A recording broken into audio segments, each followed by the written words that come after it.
நடிகர் சிவகார்த்திகேயன் மற்றும் நடிகர் தளபதி விஜய் அவர்களின் மகனான ஜேசன் சஞ்சய் ஆகிய இருவரும் இலங்கை வர இருப்பதாக தெரிவிக்கப்பட்டிருக்கிறது. அதை தவிர யாழ்ப்பாணத்திலும் படப்பிடிப்பு இடம்பெற இருப்பதாக கூறப்பட்டிருக்கிறது. இது தொடர்பான முழுமையான தகவலை பார்க்க இருக்கின்றோம். மற்றொரு செய்தியாக தூத்துக்குடி கொத்தனார் எனப்படுகின்ற ஆபாசமான இரட்டை அர்த்தமுடைய ஒரு பாடல் ஒன்று தற்பொழுது வைரலாக பரவி வருகின்றது. அந்த பாடலை பயன்படுத்தி வடக்கில் இருக்கின்ற முக்கியமாக யாழ்ப்பாணத்தில் இருக்கின்ற இளைஞர் யுவதிகள் பல டிக்டாக் காணொலிகளை உருவாக்கி வருகின்றார்கள். அதன் அர்த்தம் புரிந்து செய்கின்றார்களா புரியாமல் செய்கின்றார்களா என்பது தெரியவில்லை. மிகவும் ஆபாசமாக இது தற்பொழுது போய்கொண்டிருக்கிறது. இந்த விடயங்களை எல்லாம் மையப்படுத்தி இயக்குனரும் நடிகருமான சமுத்திரகனி அவர்கள் மிகவும் அழகான ஒரு விடயத்தை தெளிவாக கூறியிருக்கின்றார். அவர் கூறிய விடயம் என்ன, இவை தொடர்பாக இந்த செய்தி தொகுப்பிலே விரிவாக பார்க்க இருக்கின்றோம். அதற்கு முதல் ஜேகே ரிப்போர்ட் எனப்படுகின்ற இந்த யூடியூப் சேனலை சப்ஸ்கிரைப் செய்து கொள்ளுங்கள். தொடர்ந்து அருகில் இருக்கின்ற பெல் பட்டினை கிளிக் செய்வதன் ஊடாக நான் போடுகின்ற ஒவ்வொரு காணொளிகளையும் நீங்கள் பார்க்கக்கூடிய வகையிலே இருக்கும். நான் நடராசா ஜெயகாந்தன். தற்பொழுது விடயத்திற்கு செல்லலாம். நடிகர் சிவகார்த்திகேயன் மற்றும் நடிகர் விஜய் அவர்களின் மகனான இயக்குநராக அறிமுகமாகின்ற ஜேசன் சஞ்சய் ஆகியோர் இலங்கை வர இருப்பதாக தெரிவிக்கப்பட்டிருக்கிறது. இது தொடர்பான செய்திகள் தற்பொழுது வெளியாகி இருக்கின்றது. முதலாவதாக சிவகார்த்திகேயன் தொடர்பான செய்தியை பார்க்கலாம். நடிகர் சிவகார்த்திகேயன் அவர்கள் தென்னிந்திய சினிமாவில் முக்கியமாக தமிழ் சினிமாவில் முன்னணி நடிகராக இருக்கின்றார். அவரின் நடிப்பில் இறுதியாக வெளியான அமரன் திரைப்படம் உலக அளவில் பெரும் வரவேற்பை பெற்றிருந்தது. இந்த நிலையில் தனது 25வது திரைப்படமான பராசக்தி திரைப்படத்தில் அவர் நடித்து வந்து கொண்டிருக்கின்றார். அதன் முதற்கட்ட படப்பிடிப்பு ஏற்கனவே தமிழகத்தில் நிறைவடைந்து விட்டது. இந்த திரைப்படத்தை துரோகி, இறுதி சுற்று, சூரரை போற்று போன்ற திரைப்படங்களை இயக்கிய மிகவும் திறமையான இயக்குனர், மணிரத்னத்தின் உதவி இயக்குநராக இருந்து திரைப்பயணத்தை ஆரம்பித்த பெண் இயக்குனரான சுதா கொங்கோரா அவர்கள் இயக்குகின்றார். இந்த திரைப்படம் சிவகார்த்திகேயனின் 25வது திரைப்படமாக அமைந்திருக்கின்றது. இதிலே நடிகர்கள் ஜெயம் ரவி மற்றும் அதர்வா உள்ளிட்ட பலர் நடிக்கின்றார்கள். 3 கதாநாயகர்கள், அதாவது சிவகார்த்திகேயன், அதர்வா, ஜெயம் ரவி அல்லது ரவி மோகன் என்று சொல்லலாம், இவர்கள் இணைந்து நடிக்கின்ற ஒரு திரைப்படம் என்கின்றபடியால் மிகவும் எதிர்பார்ப்பு இருக்கின்றது. அதாவது கடந்த திரைப்படம் சிவகார்த்திகேயன் நடிப்பில் வெளியான அமரன் திரைப்படம் மிக பெரும் வெற்றி. அதேபோல சிவகார்த்திகேயன் 25வது திரைப்படம் இது. அது போதாதென்று ஜெயம் ரவி அதர்வாவும் சேர்ந்து நடிக்கின்றார்கள். இவ்வாறு ஒரு பிரம்மாண்டமான படம். அதனை தவிர ஒரு முன்னணி இயக்குனர் சுதா கொங்கோரா அவர்கள் இதை இயக்குகின்றார் என்கின்ற போது பெரும் எதிர்பார்ப்பை இந்த திரைப்படம் ஏற்படுத்தி இருக்கின்றது. இந்த நிலையில் அந்த திரைப்படத்தின் முதற்கட்ட படப்பிடிப்பு தமிழகத்தில் நடைபெற்றிருந்த அது தொடர்பான காணொலிகளையும் செய்திகளையும் பலர் அறிந்திருப்பீர்கள். இந்த நிலையில் தான் 2வது கட்ட படப்பிடிப்பு இலங்கையில் நடக்க இருப்பதாக தெரிவிக்கப்பட்டிருக்கிறது. இது தொடர்பான தகவலை ஜெயம் ரவி ஒரு நேர்காணலில் அண்மையிலே தெரிவித்திருந்தார். அதை தவிர இது தொடர்பான தகவல்களும் வேறு இடங்களிலும் இருந்து கிடைத்திருக்கின்றன. அந்த வகையில் அவர்களின் 2ஆம் கட்ட படப்பிடிப்பு, அதாவது பராசக்தி திரைப்படத்தின் 2ஆம் கட்ட படப்பிடிப்பு கொழும்பிலே இடம்பெற இருப்பதாக கூறப்படுகின்றது. இந்த நிலையில் இலங்கையின் கொழும்பிலே அவர்களது 2வது கட்ட படப்பிடிப்பு இடம்பெற இருக்கின்றது என்பது தொடர்பான தகவல் வெளியாக இருக்கின்றது. ஆகவே சிவகார்த்திகேயன் இங்கு வர இருக்கின்றார் என்கின்ற தகவல்கள் தற்பொழுது வெளிவந்து கொண்டிருக்கின்றது. சிவகார்த்திகேயன் ரசிகர்களுக்கு, அதாவது இலங்கையில் இருக்கின்ற சிவகார்த்திகேயன் ரசிகர்களுக்கு இது ஒரு மகிழ்ச்சி தரக்கூடிய ஒரு செய்தியாக இருக்கும். இவ்வாறான பின்னணியில் தான் இயக்குநராக அறிமுகமாகின்ற ஜேசன் சஞ்சய் அவர்களும் இலங்கை வர இருப்பதாக தெரிவிக்கப்பட்டிருக்கின்றது. நடிகர் விஜயின் மகன், தமிழக வெற்றி கழகத்தின் தலைவரான விஜயின் மகன் ஜேசன் சஞ்சய் அவர்கள் கடந்த சில வாரங்களுக்கு முன்னர் யாழ்ப்பாணம் வந்திருந்தார். அவர் கொழும்புக்கும் வந்திருந்தார், யாழ்ப்பாணத்துக்கும் வந்திருந்தார். இலங்கை இவ்வாறு யாழ்ப்பாணம், கொழும்பு 2 இடங்களுக்கும் சென்றிருந்தார். அங்கே அவர் படப்பிடிப்பு நடத்துவதற்கான இடங்கள் தொடர்பாக பார்த்ததாக தெரிவிக்கப்பட்டிருக்கிறது.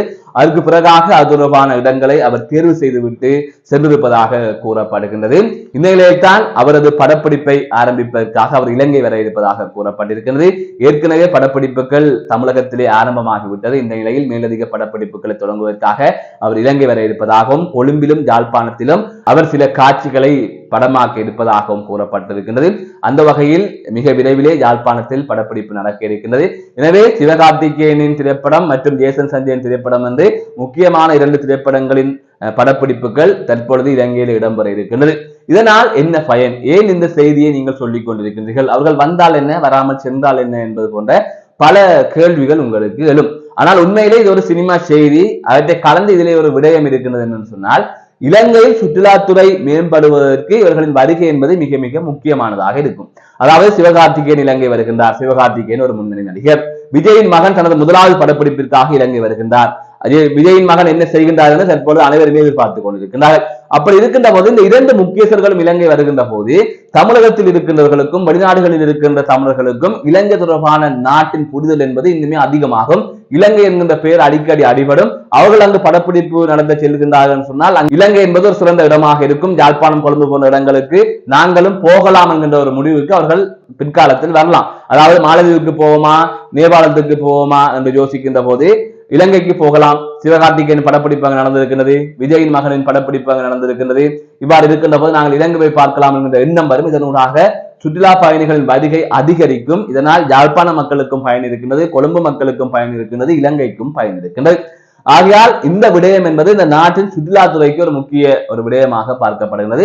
சுற்றுலாத்துறையின் வளர்ச்சிக்கு இவர்களின் வருகை என்பது மிகவும் பங்களிப்பை செலுத்தும். இவ்வாறான படப்பிடிப்புகள் இனி அதிக அளவில் இடம்பெறும். இவர்கள் இங்கு வந்து இங்கு படப்பிடிப்பு நடத்திய அடுத்த கட்டமாக அடுத்த இயக்குநர்கள் இங்கு வருவார்கள். ஏற்கனவே கடந்த காலங்களில் இலங்கையில் ஒரு சில திரைப்படங்களின் படப்பிடிப்புகள் நடந்திருக்கின்றது. ஆகவே தற்பொழுது மீளவும் அது தீவிரமாக நடக்கின்றது. இதற்கு முதல் கோட் திரைப்படத்தில் விஜயின் சில காட்சிகளும் இலங்கையில் படமாக்கப்படுவதாக இருந்தது. அதற்கு பிறகாக வேறு சிலரை வைத்து சில காட்சிகள் படமாக்கப்பட்டதை தவிர விஜய் அவர்கள் இலங்கைக்கு வரவில்லை. ஆனால் வருவதாக இருந்தது. அதற்கு பிறகாக பல சிக்கல்கள் இருந்தது. அவர் ஒரு அரசியல்வாதியாக இருக்கின்ற போது இங்கு வந்து செல்வதால் பல சிக்கல்களை எதிர்நோக்க வேண்டி வரும் என்பதால் அவர் வரவில்லை. அதன் படப்பிடிப்பு எல்லாம் இலங்கையில் எடுக்க வேண்டிய படப்பிடிப்பு எல்லாமே கேரளாவிலே எடுத்து விட்டார்கள். ஆகையால் இப்படியான நிலையில் தான் தற்பொழுது இது தொடர்பான தகவல்கள் வெளியாக இருக்கின்றது. அனைத்தையுமே ஆரோக்கியமானதாக பார்ப்போம். மற்றொரு செய்தியாக தற்பொழுது தூத்துக்குடி கொத்தனார் எனப்படுகின்ற ஒரு பாடல் டிக்டாக் தளத்தில் மிக வைரலாக பரவி வருகின்றது. அதாவது ஒரு பெண் போட்ட காணொலி என்று நினைக்கின்றேன், சரியாக தெரியவில்லை, ஓரளவு அறிந்த வரைக்கும் சொல்லுகின்றேன். ஒரு பெண் ஆபாசமாக ஒரு காணொலி போட அதற்கு கீழே பலர் ஆபாசமாக கருத்துக்களை பதிவு செய்திருந்தார்கள். விட்டு விடுவோம், இப்போது அது முக்கியமல்ல. ஆகவே அந்த ஆபாசமாக போடப்பட்ட கருத்துக்கள் அனைத்தையுமே ஒன்றாக்கி ஒழுங்குபடுத்தி ஏஐ மூலமாக இசையமைப்பாளரும் பாடகருமான அனிருத்தின் குரலை பயன்படுத்தி ஒரு பாடல் உருவாக்கப்பட்டது. அந்த பாடல் தான் தூத்துக்குடி கொத்தனார் எனப்படுகின்ற ஒரு பாடல். அதிலே இரட்டை அர்த்த வசனங்கள், தகாத வார்த்தைகள் எல்லாம் அதிலே பயன்படுத்தப்பட்டிருக்கிறது. இந்த பாடலை தமிழகத்தில் இருக்கின்ற பலர் பயன்படுத்தி வருகின்றார்கள். அதனை தாண்டி யாழ்ப்பாணத்தில் உள்ளிட்டவர்கள், அதனை தாண்டி வடக்கு மாகாணத்தில் உள்ளிட்டவர்கள் பயன்படுத்தி வருகின்றார்கள். இளைஞர்கள், யுவதிகள் என்று இந்த பாடலை அவர்கள் போட்டு தங்களது புகைப்படங்கள், காணொலிகளை பதிவு செய்து டிக்டாக் காணொலிகளாக வெளியிடுகின்றார்கள். பார்க்க மிகவும் அருவருப்பாக இருக்கின்றது. எங்கே போய்கொண்டிருக்கிறது இந்த சமுதாயம் என்கின்ற கேள்வியும் இருக்கின்றது. டிக்டாக் தளம் என்பது மிக மிக ஆபாசமாக மாறி இருக்கின்றது. என்ன கேவலமாக இருந்தாலும் இங்கிருக்கின்ற பெண்கள் அதை பயன்படுத்துகிறார்கள், ஆண்கள் பயன்படுத்துகிறார்கள். இதெல்லாம் எவ்வளவு தூரம் சரியாக படுகின்றது என்பது தெரியவில்லை. இந்த டிக்டாக் செயலி மூலமாக சீரழிந்து விட்டார்கள். அதிலும் முக்கியமாக யாழ்ப்பாணம் சீரழிந்து விட்டது என்றால் சொல்ல வேண்டும். பல மோசடிகளும் பல ஆபாசங்களும் இந்த டிக்டாக் ஊடாகத்தான் நடந்து வருகின்றது. இது தொடர்பாக பல முறை நாங்கள் கூறியிருக்கின்றோம். இந்த நிலையில் பிபிசி ஒரு அறிக்கையை வெளியிட்டிருக்கிறது. ஆய்வு செய்து ஒரு அறிக்கையை வெளியிட்ட வகையிலே பாலியல் செயற்பாடுகள் மூலமாக அதிக வருமானம் ஈட்டுகின்ற ஒரு தளமாக டிக்டாக் மாறி இருக்கின்றது என்று பிபிசி அறிக்கையிலே குறிப்பிடப்பட்டிருக்கிறது. ஆகையால் உடலை காட்டி ஆபாசமாக செயற்பட்டு ஆபாசமாக காணொலியை பதிவு செய்து பணம் சம்பாதிக்கின்ற ஒரு தளமாக டிக்டாக் தளம் மாறி இருக்கின்றது. இந்த நிலையில் தான் இது தொடர்பாக இயக்குனரும் நடிகருமான சமுத்திரக்கனி அவர்கள் ஒரு ஊடகத்திற்கு கருத்து தெரிவிக்கின்ற போது இன்னும் ஒரு 5 வருடத்திற்குள் சமூக வலைத்தளங்கள் ஆபாச கிடங்காக இருக்கும் என்று அவர் குறிப்பிட்டிருக்கின்றார். அதாவது ஆபாசத்தின் உச்சமாக அந்த சமூக வலைத்தளங்கள் இருக்கும். அதாவது நிர்வாண கிடங்குன்னு சொல்லியிருக்கிறார். நிர்வாணமாக இருப்பார்கள் அனைவருமே. அந்த அளவுக்கு தான் நிலைமை மோசமாக போய்கொண்டிருக்கிறது. இவர்கள் இப்படி செயற்பட்டு கொண்டிருக்கிறார்கள். தற்பொழுது பலரும் உடலை காட்டி அதிலே இருந்து அதிலே வீடியோ எடுத்து போட்டு அதிலே சம்பாதிக்கின்ற நிலைக்கு மாறிவிட்டார்கள். வருமானம் அவர்களுக்கு வருகின்றது. இதனால் அவர்கள் அதிலே மூழ்கி கிடக்கிறார்கள். வேறு வேலைக்கும் செல்வதில்லை. ஏன் திரைப்படத்தில் நடிக்க கூட வருவதற்கு தற்பொழுது பலரும் தயாராக இருக்கவில்லை. காரணம், இந்த ஆபாசம் மூலமாக உடலை காட்டி நிர்வாணமாக இருந்து அந்த காணொலிகளை வந்தவர்கள் பதிவேற்றி அதன் மூலமாக வருமானத்தை பெறுகின்றார்கள். இது ஒரு மோசமான செயற்பாடு என்று அவர் குறிப்பிட்டிருக்கிறார். இந்த கருத்து யாழ்ப்பாணம் உள்ளிட்ட வடக்கு மாகாணத்திற்கும் பொருந்தும்.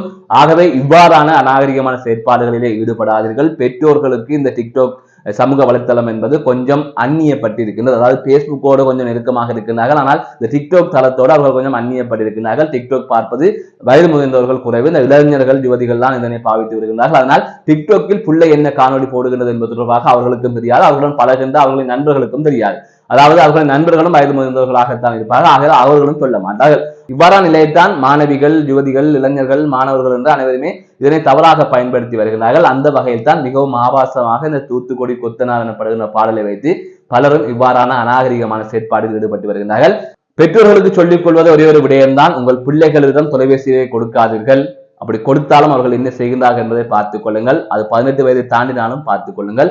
கொஞ்சம் பொறுப்புணர்வுடன் பிள்ளைகளை கவனித்துக் கொள்ளுங்கள். மாணவர்கள் மிகவும் சீரழிந்து போகின்ற செயற்பாடுகளை டிக்டாக்கில் அவதானிக்கக்கூடிய வகையில் இருக்கின்றது. மாணவர்கள் மீதாவது அதிக கவனத்தை இந்த பெற்றோர்கள் எடுக்க வேண்டும். படித்து முடியும் வரை தொலைபேசியை பெற்றோர்கள் பிள்ளைகளுக்கு கொடுக்கவே கூடாது. ஆகையால் இது தொடர்பாக மிக மிக அவதானமாக செயற்படுங்கள். மீண்டும் ஒரு காணொலி சந்திக்கின்றேன். நான் நடராஜ் அஜயகாந்த்.